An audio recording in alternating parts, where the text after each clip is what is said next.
हर एक सेक्टर में उन्हें रोजगार के अवसर प्राप्त हुए हैं। तो ये कहना कि उत्तर प्रदेश कभी इसको अचीव नहीं कर पाएगा, आपकी दुर्भावना हो सकती है, लेकिन सरकार की सद्भावना है कि उत्तर प्रदेश 5 वर्ष में इस टारगेट को अचीव करेगा। और 2029 में जिस उत्तर प्रदेश के इस संसाधनों से भरपूर उत्तर प्रदेश को प्रकृति और परमात्मा की कृपा से ओतप्रोत इस उत्तर प्रदेश को, जिसको आप लोगों ने, समाजवादी पार्टी की सरकार ने और विपक्षी दलों की सरकार ने देश के बीमारू राज्यों की श्रेणी में खड़ा कर दिया था, देश की 6ठी 7वीं अर्थव्यवस्था के रूप में खड़ा किया था, पिछले 8 वर्ष की डबल इंजन सरकार के प्रयास से दूसरी बड़ी अर्थव्यवस्था बना है। और 29 में उत्तर प्रदेश $1 ट्रिलियन की इकोनॉमी भी बनेगा और देश की सबसे बड़ी अर्थव्यवस्था भी बनेगा। इस बात के लिए मैं पूरे सदन को आश्वस्त करता हूं।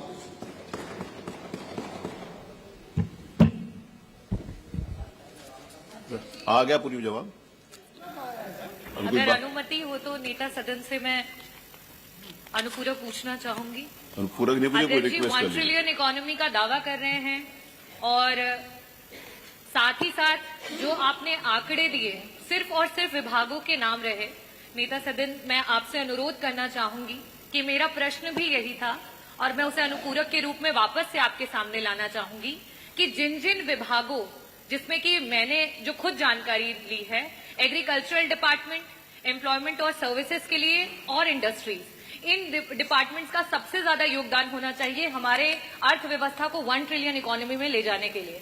और आज वर्तमान की स्थिति में ये सब अपने अपनी जगह से 4-4 टाइम्स जब ज्यादा काम करेंगे, ज्यादा ग्रोथ को देंगे, तब जाकर के हम वहां तक पहुंच पाएंगे। लेकिन कहीं पे भी आपके उत्तर में ये नहीं आया कि 2023-24 से 2024-25 में हमने इन विभागों में कितनी इंप्रूवमेंट लेकर के आए हैं कि हम 2029 तक 1 ट्रिलियन इकोनॉमी पहुंच जाए। और साथ ही साथ नेता सदन, मैं आपसे अनुरोध करना चाहूंगी कि 1 ट्रिलियन इकोनॉमी की होड़ में जो हमारा मिडिल क्लास का पॉकेट है, और ये डेटा में आरबीआई का मैंने यहाँ पे रखा है कि आज मिडिल क्लास की पॉकेट 25% से आकर के जीएसडीपी का 5% पे आ चुकी है।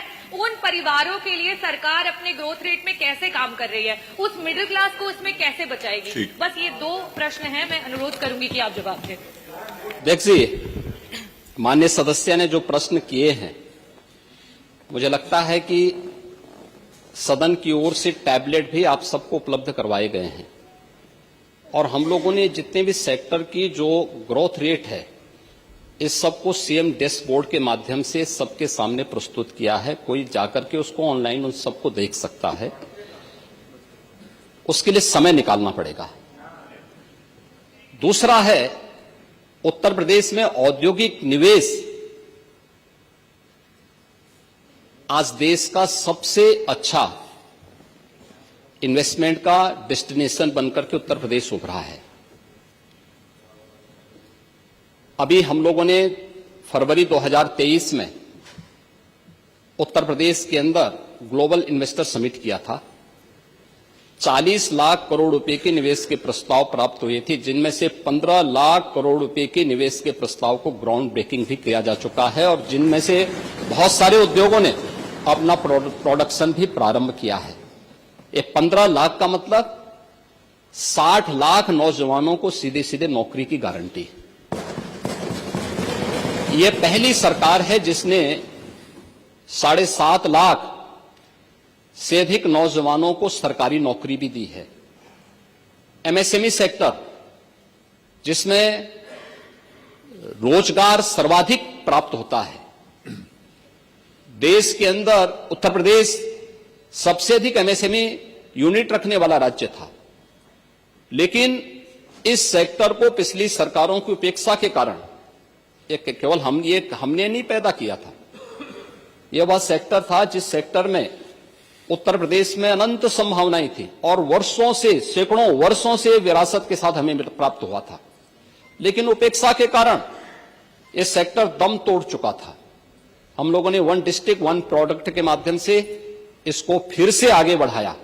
आज परिणाम है, इसका एक उदाहरण आपके सामने है। कोविड कालखंड के दौरान जब 40 लाख कामगार और श्रमिक उत्तर प्रदेश में वापस आया था, हम लोगों ने इन सभी लोगों को स्किल मैपिंग करके उनको उन्हीं सेक्टर में, उन्हीं जनपदों में अधिक से अधिक लोगों को समायोजित करने का काम किया था और अधिकतर लोगों को उसी जगह पर नौकरी और रोजगार भी प्राप्त हुआ था।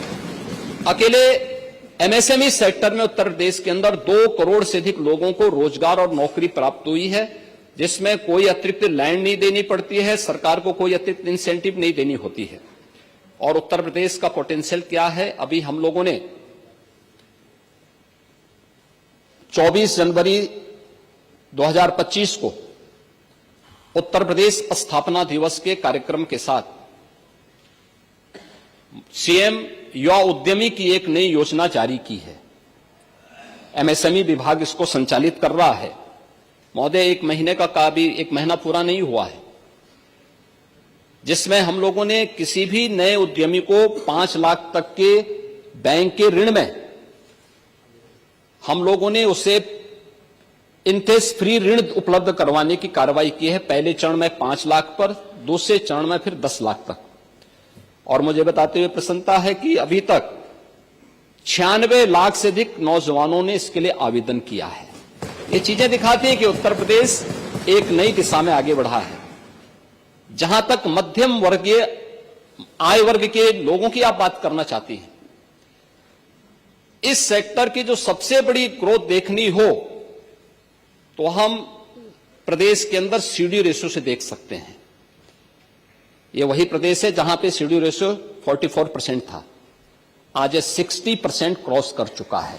ये चीजें दिखाती हैं कि उत्तर प्रदेश का पैसा तो उत्तर प्रदेश के अंदर ही लग रहा है और उत्तर प्रदेश के विकास में और उत्तर प्रदेश के अंदर यह रिजर्व बैंक की ही रिपोर्ट है कि पिछले 5 वर्षीय योजना के अंदर उत्तर प्रदेश देश का पहला राज्य है जिसने बैंकों से सर्वाधिक लेन देन किया है।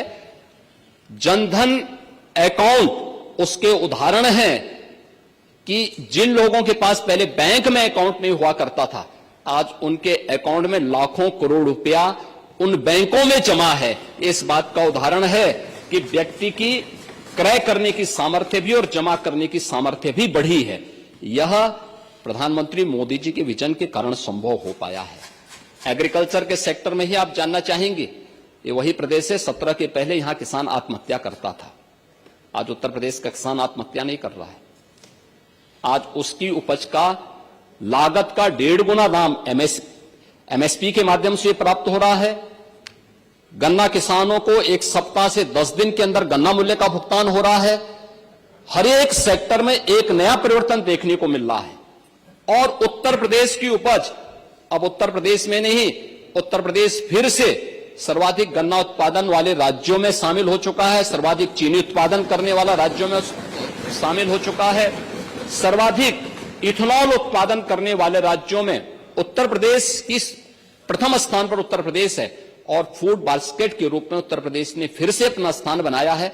एग्रीकल्चरल ग्रोथ को भी आगे प्रदर्शित करता है। हर एक सेक्टर में ये विकास, इन्हीं सबको ध्यान में रखते हुए इन सबकी समीक्षा की जाती है। उसके अनुरूप सरकार अपनी नीतियों को आगे बढ़ाती है। उन्हें जहां आवश्यकता पड़ती है उसके अनुरूप उन्हें टेक्नोलॉजी